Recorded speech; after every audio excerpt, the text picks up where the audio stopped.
ఏరియాలోని సరూర్ నగర్ ప్రాంతము Hyderabad greater Hyderabad reason లో ఇది ప్రముఖమైన ప్రాంతం. ఎందుకంటే ఇక్కడ చాలా రెసిడెన్షియల్ కాలనీస్ ఉన్నాయి.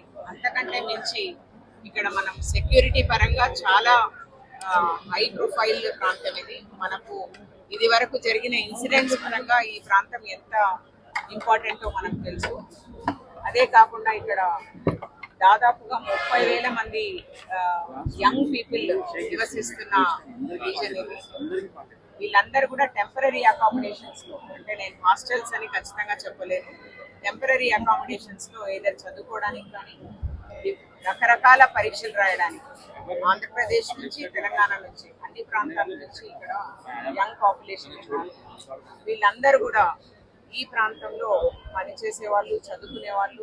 ఈ ప్రాంతము పగలు రాత్రి అని లేకుండా కంప్లీట్ గా చాలా రద్దీగా ఉండే ప్రాంతం ఇది. దాన్ని ఆసరాగా తీసుకొని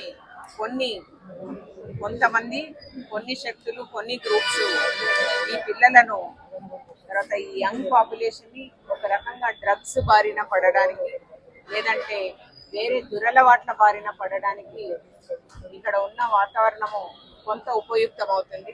దానివల్ల క్రైమ్ రేట్ పెరిగే ఛాన్స్ ఉందన్న ఒక ఉద్దేశంతో ఈ ఏరియాలో చాలా చిన్న చిన్న క్రైమ్స్ అయినాయి. కాకపోతే నివాస యోగ్యమైన ప్రాంతంలో ఇలాంటివి జరగడం కరెక్ట్ కాదు. ప్లస్ యంగ్ పాపులేషన్ ప్రొడక్టివ్ గా వాళ్ళ చదువు, వాళ్ళు క్రైమ్ కి ప్రోన్ కాకుండా ఉండాలన్న ఒక ఉద్దేశంతో ఈ ప్రాంతాన్ని మేము నేరరహిత ప్రాంతంగా చేయడానికి కొంత Saroor Nagar police, LB Nagar DCP గారి ఆధ్వర్యంలో కొంత ప్రయత్నం చేయడం జరిగింది.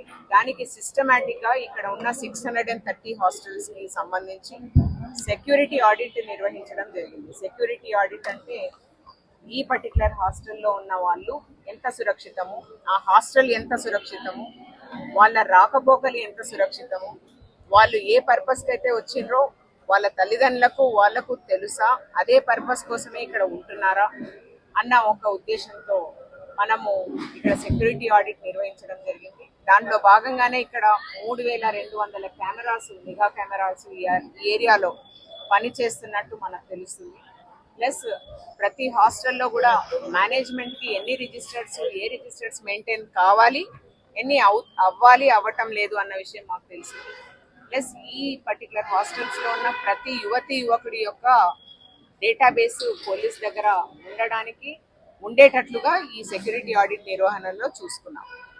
సో తర్వాత ఏం చేస్తాము అంటే ఈ ఏరియాలో ఏవైతే కొద్దిపాటి అసాంఘిక శక్తులు ఉన్నాయో, వెదర్ బిజినెస్ ముసుగులో డ్రగ్స్, సైకోట్రోపిక్ సబ్స్టెన్సెస్ అమ్మడానికి లేకపోతే వాడడానికి ఉపయుక్తమైన ప్లేసెస్ మీద నిఘా ఉంటుంది. 1.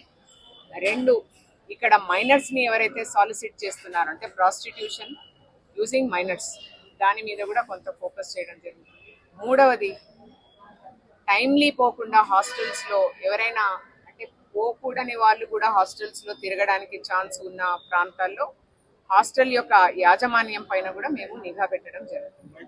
ఇవన్నీ కూడా ఒక పోలీసే కాకుండా ఈ ఏరియాలో ఉన్న రెసిడెంట్ అసోసియేషన్స్ ఏవైతే ఉన్నాయో వాళ్ళు, అట్లాగే జిహెచ్ఎంసి, ఫైర్, ఎక్సైజ్, ఇన్ని డిపార్ట్మెంట్స్ ని ఒక గొడుగు కింద తీసుకొని వచ్చి మేమందరం కూడా కలిసికట్టుగా ఈ ఏరియాని నేరరహిత ప్రాంతంగా చేయడానికి మెల్లగా, స్లోగా, ఒక పద్ధతి ప్రకారం చేయడానికి నిర్ణయించుకొని ఈ ప్రాంతాన్ని చూస్ చేసుకోవడం జరిగింది. ఈ ప్రాంతమే కాదు, ఎంటైర్ మల్కాజ్గిరి పోలీస్ కమిషనరేట్ లో ఇలాంటి బ్లాక్ స్పాట్స్ ఉన్న ప్రతి ఏరియాలో కూడా ఇదే సిస్టమేటిక్ అప్రోచ్ జరుగుతుంది. అవసరమైతే కార్డన్ అండ్ సెర్చ్ ఆపరేషన్స్ కూడా నిర్వహిస్తాము. అండ్ ఈ ఏరియాలో ఎవరైతే అసాంఘిక శక్తులు ఉన్నారో వాళ్ళని మేము టెక్నాలజీ ద్వారా, అంటే డైరెక్ట్ గా పోలీస్ యాక్షన్ కాకుండా రిమోట్ టెక్నాలజీ ద్వారా గుర్తించడానికి కూడా ప్రయత్నం చేస్తాం. ఈ రకంగా ఈ ప్రాంతాన్ని సురక్షితంగా చేసే మా ప్రయత్నంలో భాగంగా సహకరించే ఈ ఎంటైర్ ఏరియాలో ఉన్న వాళ్ళకు, మీకు అందరికీ కూడా కృతజ్ఞతలు.